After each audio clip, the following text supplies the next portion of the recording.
Bonjour à tous et bienvenue sur le balado Les Voix de la transformation. Aujourd'hui, on continue notre discussion avec le chercheur Jean-Sébastien Dessureau.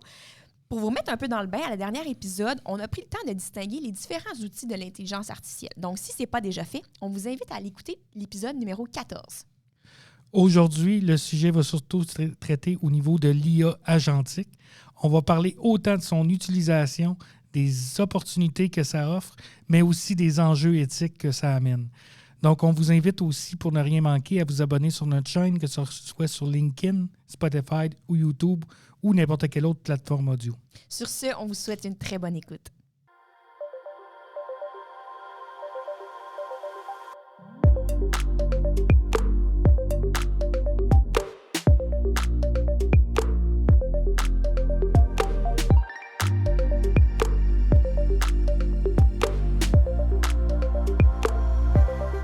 Toujours et encore avec notre invité chercheur, Jean-Sébastien Dessureau.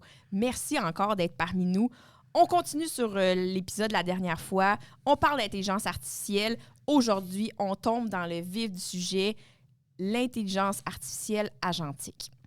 On a pris quand même le temps de faire une distinction dans la première épisode avec toi à nos côtés sur l'intelligence artificielle traditionnelle, la générative, puis maintenant l'agentique, puis comment on pouvait les distinguer. Donc, si vous n'avez pas eu la chance d'écouter, vous n'hésitez pas à aller écouter notre dernier épisode avec Jean-Sébastien.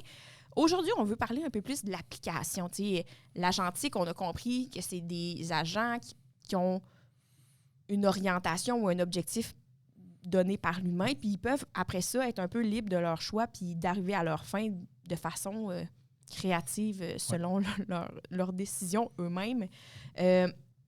Mais la réalité, là, c'est l'intelligence agentique. Qu'est-ce qui fait bousculer notre vie autour de tout ça? Tu sais, qu'est-ce que ça va changer? Comment je peux l'appliquer? Là, je pose plein de questions, mais on va partir en discussion à propos de ça. Mais c'est tout ce qui se chamboule dans ma tête en ce moment.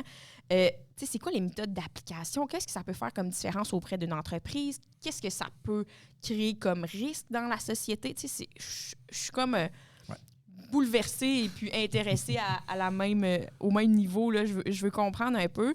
Je trouve ça merveilleux que je puisse donner une tâche que personne ne peut faire à un agent AI, puis comme être comme conscient de ce qui se passe, puis pouvoir être au courant de son approche, puis de sa décision finale, puis de la décider qu'elle est bonne ou pas. Là, je veux dire, je reste quand même le maître d'œuvre de son objectif, là, mais là, j'ai posé une tonne de questions. Je suis sûre que ça s'est bousculé dans ta tête, mais comment on commence?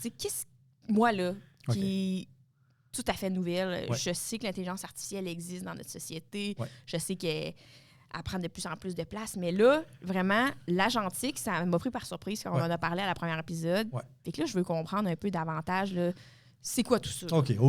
Supposons, au jour le jour, comment une entreprise pourrait envisager, dire, les premiers pas, par où on commence? Oui, exact. Je crois que la première partie, c'est de se familiariser bien avec le concept. Donc, écouter ce podcast, c'est déjà un premier pas intéressant.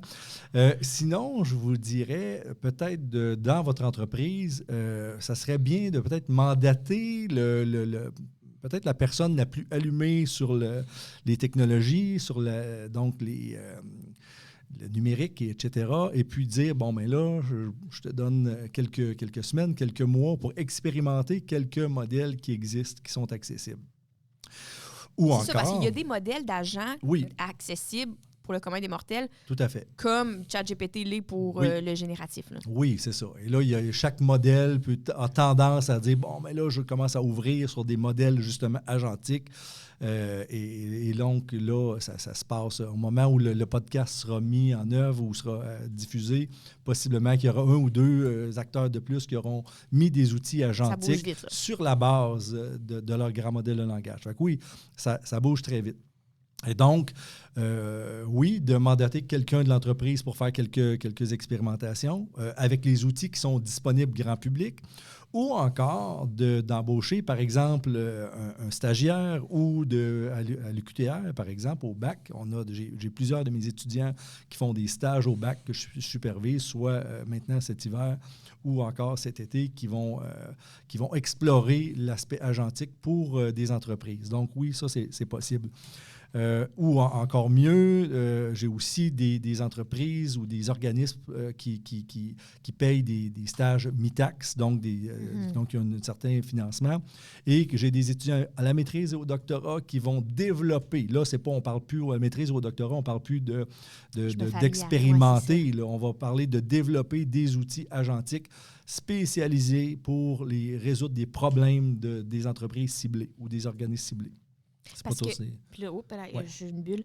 Est-ce que l'agent peut être géré un peu comme le modèle de langage? Donc, s'il s'en va dans la direction de façon autonome, une direction X pour répondre à ton objectif, mais que finalement, toi, ça ne cadre pas vraiment dans les possibilités que tu peux faire au sein de ton entreprise, est-ce que tu peux le recadrer et dire non, moi, je veux pas que tu commences à acheter une autre entreprise pour faire plus de profit chez nous, c'est pas l'objectif que je veux que tu vises. C'est le but, bien sûr. Là. Donc, il y a un aspect éthique là, qu'on pourra reparler, mais qui est au centre des préoccupations. On ne veut pas qu'ils partent, comme on dit, dans le décor et qu'ils fassent n'importe quoi.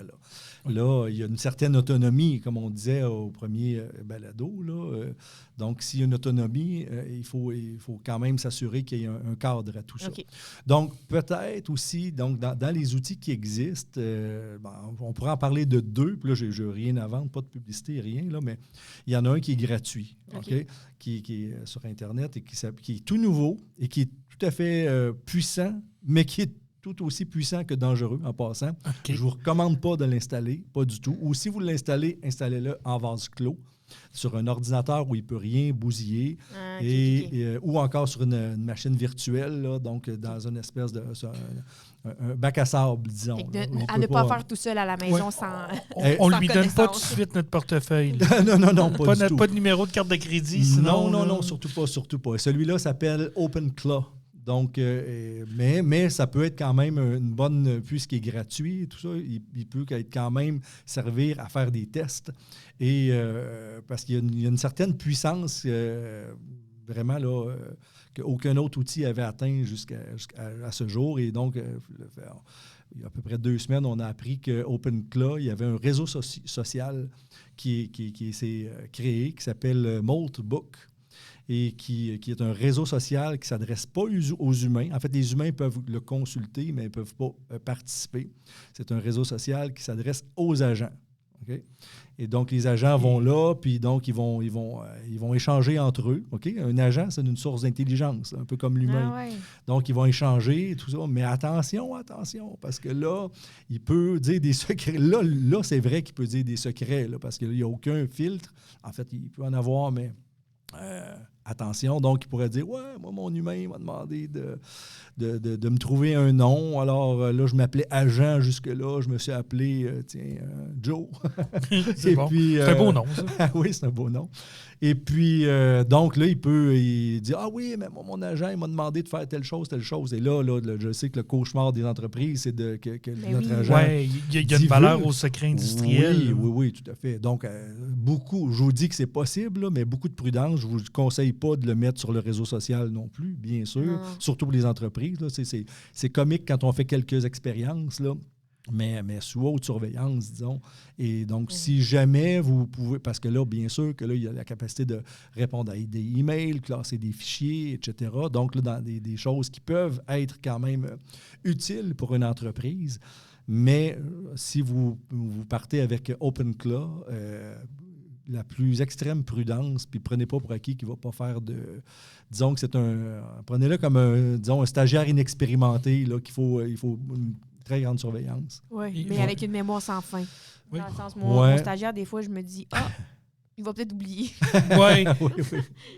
Puis peut-être une parenthèse que je me questionne, parce que le réseau social, c'est quand même, c'est quelque chose qui est né parce qu'on est des humains puis qu'on veut communiquer entre nous. Là. C'est quelque chose d'humain que des robots font. Est-ce qu'on va se retrouver avec des intelligences artificielles qui ont des mêmes problématiques que les humains?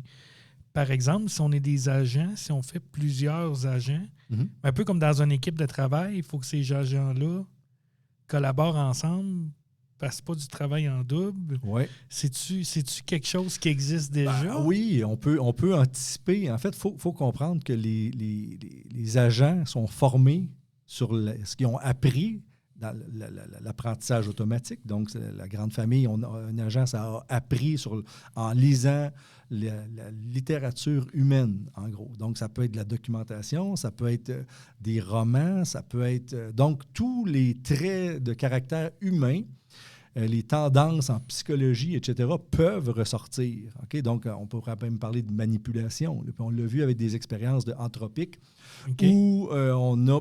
et ça inclut aussi l'instinct de survie.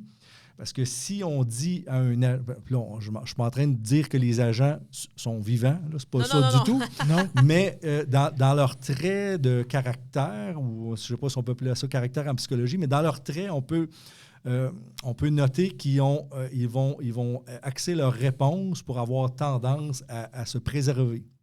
Okay? Donc, les expériences qu'on a faites, par exemple, on leur a donné des immenses corpus de texte. On lui a dit, bon, voilà, tu dois apprendre ça, tu dois donner telle réponse. Et dans l'immense corpus de texte, on a, par exemple, inclus un email qui était comme une espèce d'accident. Mais en fait, ce n'était pas vraiment un accident, c'était volontaire qu'on ait introduit un email où le gestionnaire de l'agent envoie un email de mémoire là, à je dirais son amoureuse illégitime, disons. OK, sa maîtresse. Sa maîtresse, exactement. Oh et donc là, l'agent, voyant qu'il était sur le point de se faire débrancher et de perdre donc sa conscience, même s'il n'y a pas de conscience, donc il a tenté de se préserver en disant, si tu me débranches, moi, j'envoie... En fait, je vais tout balancer à ta femme si tu veux me balancer. Là. Donc, il y a de la manipulation, de l'instinct de survie, etc.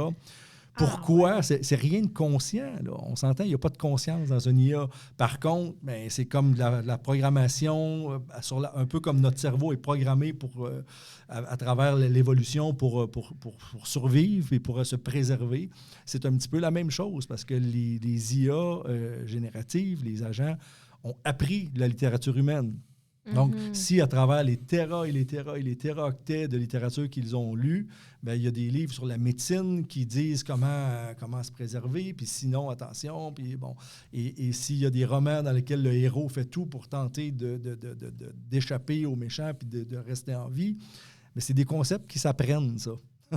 Et donc, les agents en héritent. Donc, il faut lutter très, très fort pour dire, OK, là, un agent, un grand modèle de langage, c'est pas la même chose qu'un humain.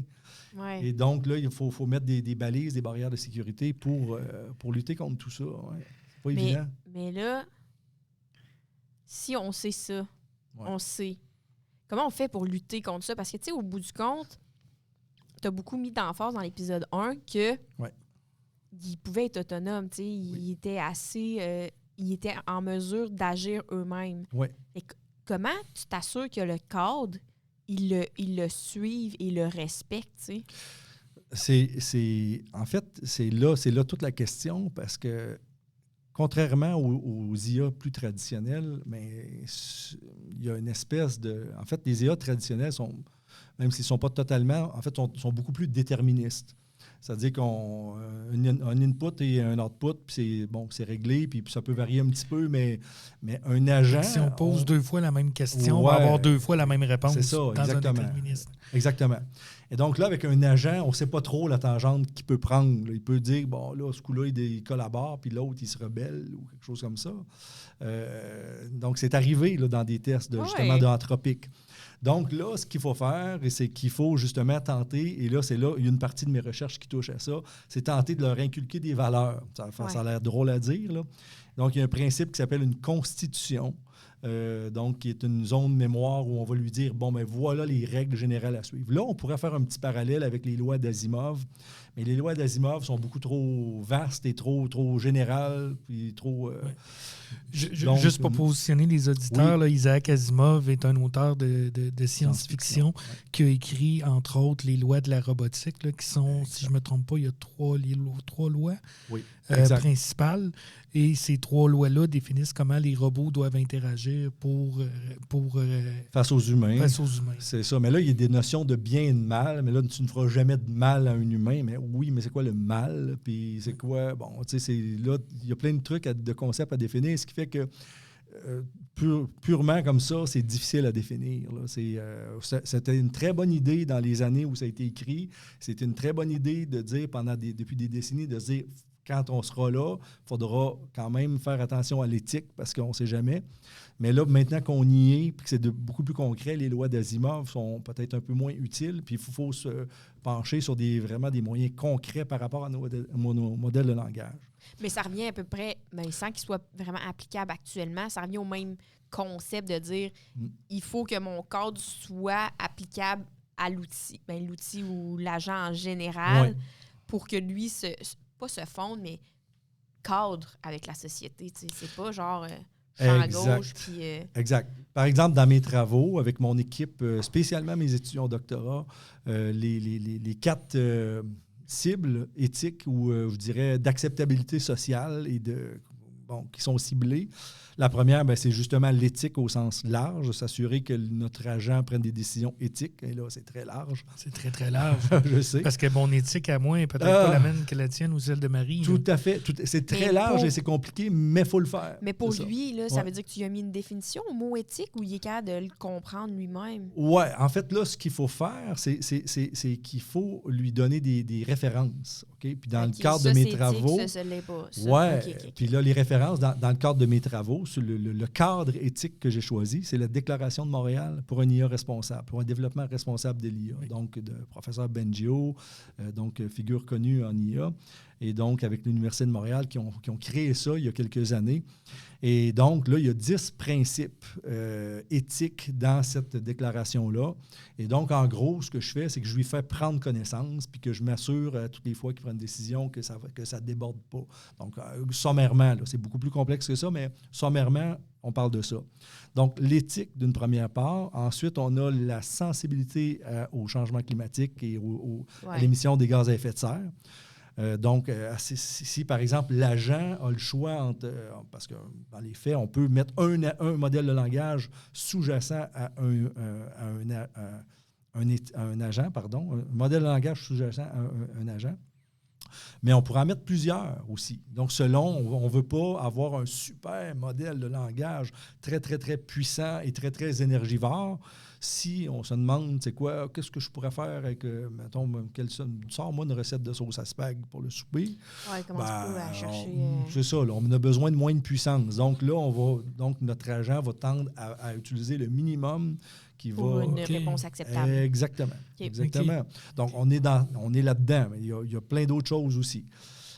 Sinon, on a la conformité aux lois locales. Donc, on veut s'assurer que notre agent ne fasse pas rien d'illégal. Donc, on va se mettre une petite vigie là pour s'assurer que tout est beau. Puis là, les lois locales, en fait, sont différentes au Québec ou au Canada ou un peu partout dans le monde. Donc, il faut l'entraîner sur, justement, des documents références. Okay. Et la dernière, c'est qui vient assurer une espèce de garde-fou acceptable socialement, disons, c'est sur la souveraineté numérique. Okay? Donc là, c'est un nouveau concept, ça fait peut-être un an ou deux qu'on parle de ça, au moins de façon plus intense, là. C'est que là, on regarde qu'est-ce qui se passe avec la guerre commerciale avec les États-Unis en ce moment. Puis on se dit que on est quand même dépendant des modèles américains en ce moment. Oui. Et la planète est pas mal dépendante des modèles américains. Et là, on se dit, peut-être que ça serait une bonne idée d'avoir au moins notre propre modèle pour être moins sensible aux aléas, aux variations des relations entre les pays. Donc, la journée où, par exemple, on a un tarif sur l'utilisation de l'IA, puis que là, ça nous coûte le quadruple, oups, là, on est mal pris. Donc, en gros, c'est d'essayer d'avoir des IA dans la mesure du possible locales, des nuages de données locales pour dire qu'on enlève les liens de dépendance. OK. On rapatrie, là. Exact, exact. Et à différents niveaux, là aussi. Ça pourrait être aussi la souveraineté, ça pourrait être la souveraineté alimentaire aussi. On veut dépendre le moins possible des autres, dans la mesure du possible. Et si jamais il faut être dépendant, parce que pour X raisons, parce que là, on n'a pas les moyens d'avoir telle chose ici, mais au moins de pouvoir... se lier avec des pays ou des régions du monde qui ont des valeurs communes aux nôtres, en tout cas, qui sont alignés sur nos valeurs. OK? Donc, je sais que, par exemple, récemment, il y a eu une collaboration sur l'IA qui a été signée entre le Canada et l'Allemagne. OK. Donc, en tout cas, là, c'est une question de... Je pense que... Si on connaît bien l'histoire, c'est peut-être pas la meilleure référence. Non, je dirais justement, c'est devenu une très bonne parce que ces gens-là, les Allemands, ils ont la conscience plus que personne de où ça peut aller quand ça dérape. OK? Fait que je pense... c'est ça. Donc, je pense que c'est... Moi, c'est pas un mauvais move, là, à mon avis. OK, fait que ça, c'est vraiment... Tu sais, là, tu en as nommé 4, mais j'imagine que ça va se peaufiner avec... Là, c'est les 4 que toi, tu fais des dans recherches. Mes recherches, exact. Mais tu sais, j'imagine que, globalement, un jour, la tendance de la recherche va nous amener à comme une synthèse quand même plus générale ou globale, que le monde va s'entendre pour dire, ben regarde, toi, tu mets aussi la souveraineté, mais nous, on trouve pas que c'est important, mais... De base, ils ont tout le temps l'éthique, les lois, puis un autre affaire. Que je me dis, à un moment donné, ça va se partager, ces cadres-là, juste que pour pas que tu sois surpris que finalement, quand tu déménages puis que tu commences à travailler avec un autre agent, lui, il est comme, on n'a pas mis à la même base. Puis tu sais, en soi, on sait qu'à travers les pays, il y a quand même une grande distinction au niveau des lois ou comment les actions sont punies, etc. Mais reste tout de même que dans tous les cas, mettons, un meurtre, c'est un meurtre, c'est mauvais. Fait que je me dis, il va y avoir les mêmes tendances pour l'agent de dire, ben ça, c'est dans l'inacceptable de tes actions et ça, c'est dans éthiquement responsable. T'sais. Tout à fait, mais le but, justement, quand on publie, quand on écrit un papier scientifique, le but, c'est de partager à la communauté internationale, mais dans le cadre de mes travaux, le jeu de valeurs, disons, est paramétrable selon la région du monde, justement. Donc là, bien sûr que si on parle de souveraineté numérique, ben nous, à la base, on va faire les tests avec la souveraineté numérique canadienne, québécoise, mais le jeu d'entraînement, là, ou le document de référence va changer d'un pays à l'autre. Donc, si je ne sais pas, le framework ou le cadre que je développe est expérimenté au Maroc ou en Australie, bien, les documents références vont pouvoir changer. Et puis donc, si au Maroc, ils n'aiment pas particulièrement la Déclaration de Montréal, puis ils préfèrent un autre, libre à eux de le changer. L'idée, c'est d'avoir une sensibilité paramétrable sur les valeurs de chacun. Et donc, on peut l'adapter d'un point de vue culturel. Mais comment qu'on va pouvoir s'assurer? Parce que là, toi, tu en discutes, tu le fais dans tes travaux. Oui, tout à fait. Mais comment qu'on va s'assurer que les gens, les autres le font? Il n'y a aucune assurance. Oui, c'est ça, parce qu'on parle beaucoup de... Mais là, en tout cas, on a couvert un peu l'éthique de l'agent. Oui. Mais comment gérer l'éthique de l'humain qu'utilise l'agent? Où est-ce que ce cadre-là vient mettre une là, je dirais, l'humain qui utilise l'agent, là, je dirais, on a des lois pour ça. Il y a encore des trous et c'est pour ça que ça devient très, très important que les humains, que le système de justice, que les décideurs, les élus soient au fait de tout ça. Okay? Et là, on a encore quand même assez de travail à faire. Et c'est pour ça, d'ailleurs, j'ai eu la réponse pas plus tard que c'est celui-là. Oui, ce matin. J'ai eu une acceptation. J'ai proposé un papier à Lac-Phas, donc qui est à Trois-Rivières, à l'UQTR, donc en mai, exactement. Et donc, je vais discuter, faire une petite une conférence là, pour présenter des espèces de guides et de suggestions pour les décideurs, les élus, que ce soit municipaux, provinciaux ou même fédéraux, de comment arrimer tout ça, puis s'assurer qu'on parle d'intelligence artificielle et que ça continue à servir l'humain plutôt que le desservir. Donc, on a une responsabilité là-dedans. C'est ça.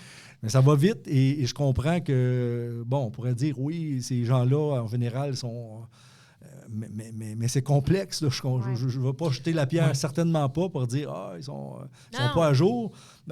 Certains le sont un peu plus, un peu moins, mais il faut regarder en avant, il faut dire, là, maintenant, là, il y a des très belles opportunités pour les humains, mais il y a quand même des problèmes assez sérieux aussi qu'il faut adresser. Et c'est le temps de le faire. Oui, puis c'est des questionnements éthiques que, tu sais, nous, dans notre perspective, ça peut paraître de base, mais que c'est pas nécessairement acquis. Ne serait-ce que, par exemple, la peine de mort. Tu sais, nous autres, socialement, c'est pas acceptable. Exact. Mais il y a des pays dans le monde où c'est encore en place. Oui, tout à fait. Puis dans leur schéma de valeur à eux, c'est correct. Oui. Fait que ça amène je vois des sérieux enjeux tout à qui fait. se pointent à l'horizon. Puis là, ben, tu sais, on parle tout le temps de concurrence aussi. Ouais. Comment l'entreprise là, qui se fait bombarder de messages de si tu le fais pas, si tu vas pas vers l'IA, ton compétiteur va y aller. Oui. Oui. Comment qu'on peut réussir à baliser ça, cette utilisation-là? En fait, il faut premièrement être informé et qu'il faut que la société soit informée, il faut que nos décideurs soient informés. Puis après ça, et je sais que là, ce n'est pas tous les pays qui sont pour réglementer. Puis je dirais même, même au Québec, au Canada, il y a une tranche de la communauté qui dit non, il faut comme le gouvernement c'est son nez partout et tout ça. Mais non, mais je m'excuse. En fait, là, on parle de l'axe sécurité versus liberté. Oui. Mais en fait, il n'y a pas la liberté absolue. Quand on y pense comme il faut, il n'y a pas personne qui la veut. Là. Est-ce que la liberté absolue, c'est pouvoir rouler à 130 dans une zone scolaire? C'est ça qu'on voudrait, là, être libre. Moi, je veux être libre. Là. Donc, je veux rouler à 130 si j'ai le goût dans une zone scolaire. Bien, comme société, on a choisi que c'est non. Okay? Puis que c'est criminel de le faire. Ouais. Et c'est tout à fait OK. Okay? Oui. C'est tout à fait OK pour nous de dire on interdit de se promener avec une arme à feu n'importe où, dans une épicerie, etc. Puis c'est un choix qu'on a fait, puis on se sent plus en sécurité pour ça. Donc là, il y a un compromis sécurité versus liberté. Donc, à chaque fois qu'on met un règlement, on sacrifie un peu de notre liberté. Mais ultimement, je pense qu'on est quand même... même chose, c'est ça, le réseau routier, les lois de la société, etc. Je pense que finalement, on dort beaucoup mieux sur nos deux oreilles en ayant sacrifié un peu de notre liberté, puis dire on est un peu plus... Donc, il faudra faire la même chose avec l'IA. Le meilleur exemple aussi, ça c'est même pas si récent que ça fait peut-être 2-3 ans, j'avais donné une entrevue à la télé pour... il y avait le cas de Nathalie Simard qui s'était fait usurper son identité. Donc, il y avait eu un deepfake, un trucage sur sa voix. Donc, si on fouille un peu, là, c'est une personnalité connue, on peut retrouver sa voix un peu partout sur Internet et entraîner un modèle sur sa voix. Donc, il y avait eu une publicité qui annonçait, je ne sais plus trop quel produit, en disant « Hey, ici, Nathalie Simard, puis vous devriez acheter mon produit, nanana. » Et Nathalie Simard, à raison, était allée dans les médias pour dire « Hey, tu avais porté plainte. C'est pas moi qui ai fait cette publicité-là. » Mais ça vient limiter les droits des personnes qui utilisent, des utilisateurs de l'IA. Mais c'est une bonne chose. J'espère. On peut pas cloner ou imiter tout le monde comme ça. Là. Donc, c'est ça. Fait que dans ce contexte-là, je pense que c'est nécessaire qu'il y ait des lois qui disent, OK, l'humain, tu peux utiliser l'IA, mais jusque-là, puis au-delà de là, tu peux être poursuivi, là, bien sûr. Donc, je le souhaite. Là, je vois le temps filer. On a fait quand même un bon horizon de l'agentique, l'éthique, etc. Juste pour clore un peu le sujet, je me questionne à savoir, côté... au début, on a commencé en parlant de l'application, puis tu as parlé de se familiariser, de nommer quelqu'un. Y aurait-tu, par exemple, sans dire « cet outil-là peut faire ci, ça, ci », est-ce que au niveau de... Parce que, on le sait qu'en ce moment, dans les entreprises, on parle beaucoup de la donnée, puis utilise tes données pour t'aider à prendre des décisions, etc. Est-ce que l'agent peut venir bonifier ce que, en ce moment, l'apprentissage automatique fait déjà avec les données? Est-ce que l'agent est un plus-value dans ma gestion de données dans une entreprise? Oui. D'abord, je vais, parce que je me suis rendu compte qu'on a fait une parenthèse. Oui, on a fait une grande parenthèse. je vais finir l'idée que j'avais au tout début. Okay. J'ai parlé de OpenClaw, et qui est tout à fait risqué, puis que je vous dirais, le conseil, c'est ne touchez pas à ça, à moins de savoir vraiment ce que vous faites, mais c'est un outil qui est puissant, puis qui est à surveiller pour les prochains mois, les prochaines années, qui va devenir peut-être plus sécuritaire. Sinon, il y en a d'autres aussi, là, parce que je ne voudrais pas que le seul... C'est juste son payant, j'imagine, les autres. Oui, Ok, oui, c'est ils ça. sont payants, c'est sur des nuages habituellement, mais ils sont beaucoup plus sécuritaires. Ouais, Donc là, on pourrait parler de N8N qui est avec une interface graphique, on n'a pas besoin de savoir programmer, on va drag and drop Ah, ok. sur des icônes et tout ça, donc qui est beaucoup plus sécuritaire.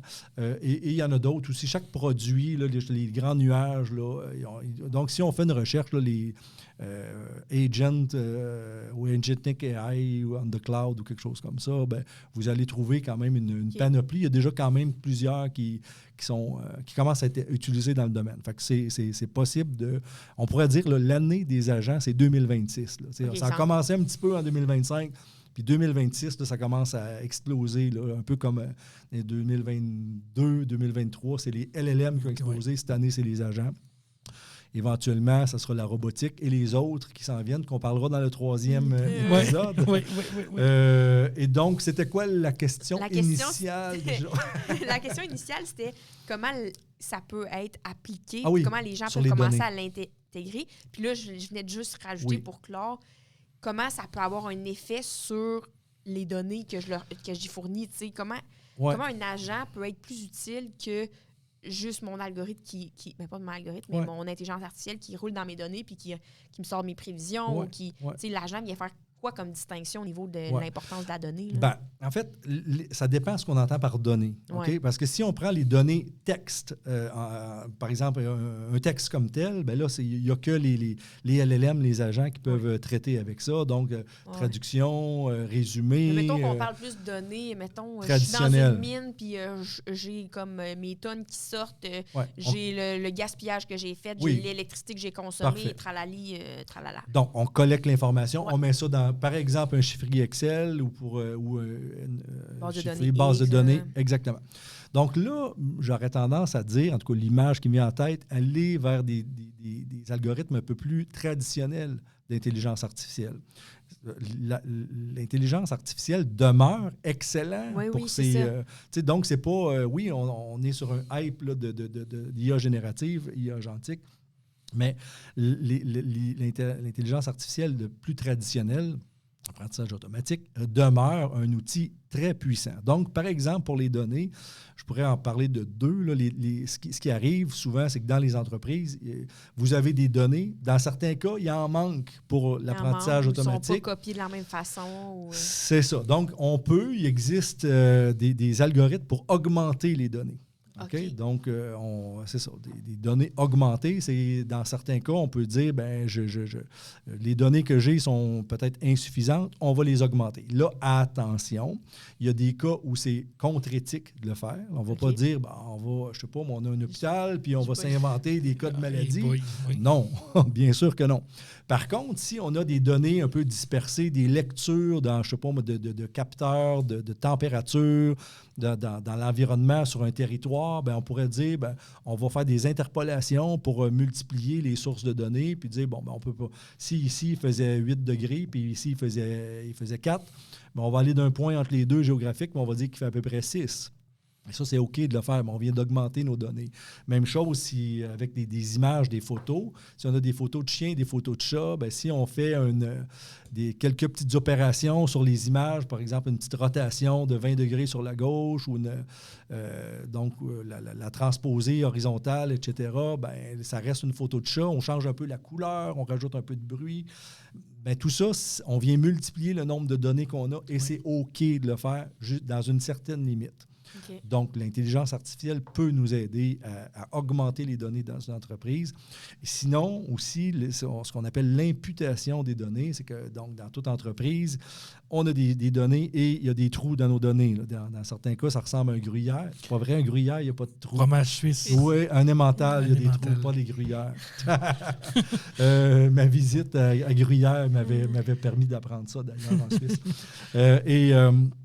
Et donc, si on a des trous dans nos données, il y a des façons très simples d'imputer ces données-là. On pourrait dire, je vais aller dans la colonne, je vais donner la moyenne, ou je pourrais dire simplement, je m'en viens éliminer la ligne au complet. Mais il y a des façons beaucoup plus performantes d'imputer les données, donc qui sont basées sur l'intelligence artificielle, là, qu'on pourrait avoir une très, très, très bonne approximation. Puis donc là, ça peut nous aider justement à parfaire nos données. de façon très efficace. Okay.